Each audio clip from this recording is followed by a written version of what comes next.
So hi everyone, I was asked to give a short talk about how have we built this learning engine at ICA. And we've been talking some about impact and metrics here earlier today, and of course it's a bit difficult to measure what's the measurement of learning. And being one of the most engaged teams is of course one interesting way of measuring it. So something seems to be working. And I've talked to some of you here today and learned that some of you are new to Empower, and hopefully I will be able to share some useful tips on how we've been working with the Empower platform and learning in general in our team.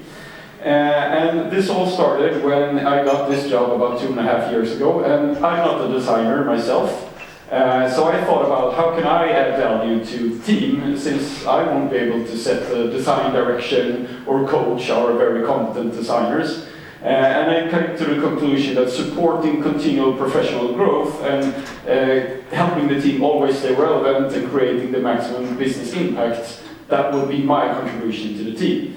And we came up with these 3 key components in building this engine. And we've defined, in retrospect, a couple of principles, and that's what I'm about to share with you. And the first component is culture. That's really important to emphasize the right kind of behavior in the team. Then we thought about capabilities, what sort of skill sets do we want in the team, what sort of skills do we want to improve in the team.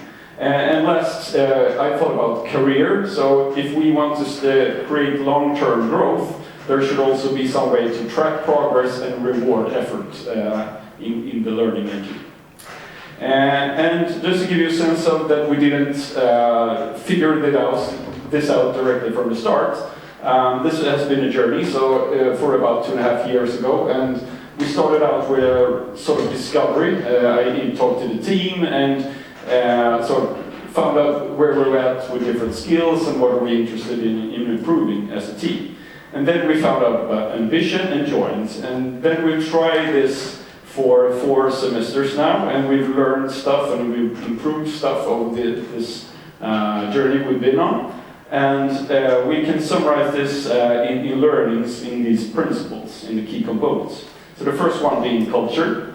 Focusing on knowledge sharing has one of the key components here. So what we did was we scrapped the weekly check-in meeting and refocused that to be about sharing knowledge and reflecting upon what did we learn last week.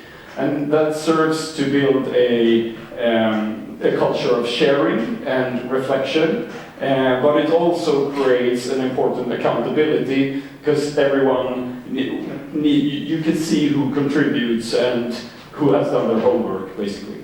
And it's easy to integrate half an hour in your daily work as well. So that's one clear recommendation. The other one is, this is the only point that's more emphasizes leadership, and that's the leader or leaders in the team needs to lead by example. They need also to be participants and have a growth mindset and be interested in learning themselves, because that's how you create an image of what's important, what matters, what are you supposed to prioritize. Because I guess everyone here, as people in my team, have too much to do it all, so then you need to prioritize, and learning often gets deprioritized. So then leaders need to show that it's important to prioritize learning. And you can do that by creating the structure, like this half an hour weekly reflection time, and you can set individual goals. So you make sure that this is as important as creating business impact. We also set up learning goals. The second capability or key component is capability. What we did here is we defined 9 generic skills and 4 core design skills. These are our current version of this. This is what we base these 13 skills is how we base feedback and how we choose and prioritize how a person on an individual basis needs to learn or how they want to improve themselves. As previously, well, we all have too much to do. 13 skills is too much to learn and improve upon all at the same time, so we need some way to prioritize our learning as well. And what we do is that we set a long-term goal on an individual basis. So if you want to say that you want to enhance your service design skills, Then we follow the same planning schedule as the business as a whole, which means that we plan 3 times a year, so it's a 4-month period. So we break that long-term goal down into a 4-month period and see how can you find some learning goal that also contributes to the business impact that you're supposed to do. What are your team planning to do during your coming months? So say that your team is about to build improve upon a certain feature. Well, would the feature be even better if you took a step back and created a service blueprint around this service that this feature is a part of? Well, then you can improve your service design skills at the same time as you curate business value and follow the business planning. So that's how we prioritize learning or what to learn during a certain period. And then if we want to continue this over long term, well, people would want to see some progress and some reward for making progress. So then we looked at what are the career capabilities or opportunities at ICA.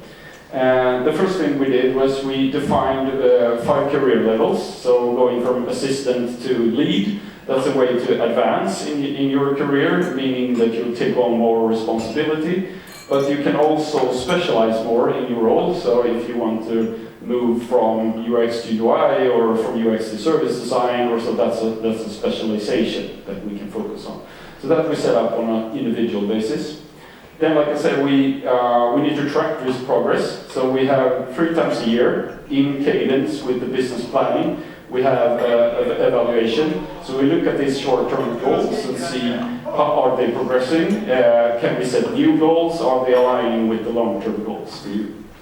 And we use these 13 skills as a sort of, in the current version, it's a survey that we use to collect feedback from peers and colleagues around these certain skills. So how am I progressing? How are my colleagues interpreting my skill set in this area? And lastly, as in product development, we don't have all the answers and get everything right at first try. So continuous iteration is very important. And like I said, we're on version 4.0 right now. And so we finish every semester, which is June for us. So our monthly meeting next month will focus on a retrospective on how did this version of our learning structure and engine work, what can we improve.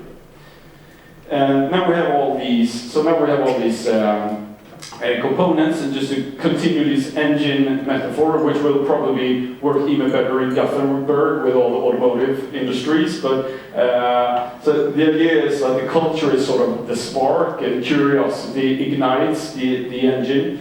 Capability is the mechanics, and the career is the transmission that creates the momentum forward. So now we've built an engine. But we have one important missing part, and if a engine is supposed to be running over a long time, they need a continuous supply of fuel, right? And ambition has been that fuel for us, and I think it's been a perfect fit with this continuous approach to learning, because you always need to feed the engine with new knowledge, so you have something new to reflect upon and keep the momentum going in your team.